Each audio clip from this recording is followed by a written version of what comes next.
Hamza har brug for penge, da han får en idé om at starte sin egen virksomhed.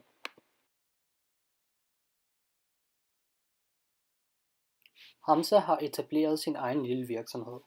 Her sælger han elektroniske varer, men han støder på nogle problemer. Han har ikke nok medarbejdere og alt for mange opgaver.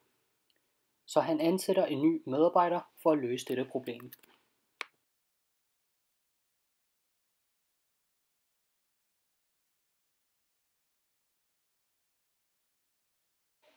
Det går rigtig godt for Hamzas virksomhed, og han får stigende salg.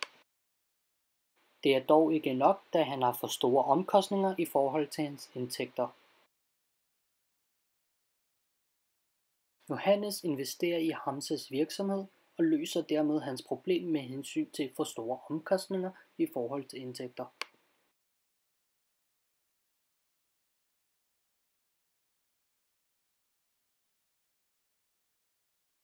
Efter et år begynder Hamzas salg at falde, grundet mangel på varer og ikke nok produktudvikling.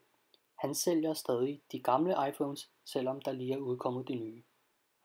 For nu at løse dette problem ringer Hamza til sin fætter, der sælger billige iPhones.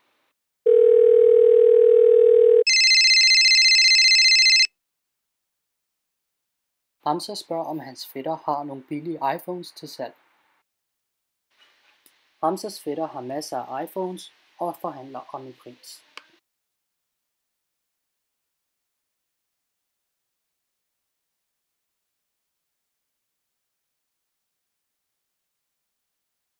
Da Hamza har fået sine billige iPhones fra sin fætter, begynder salget igen at stige.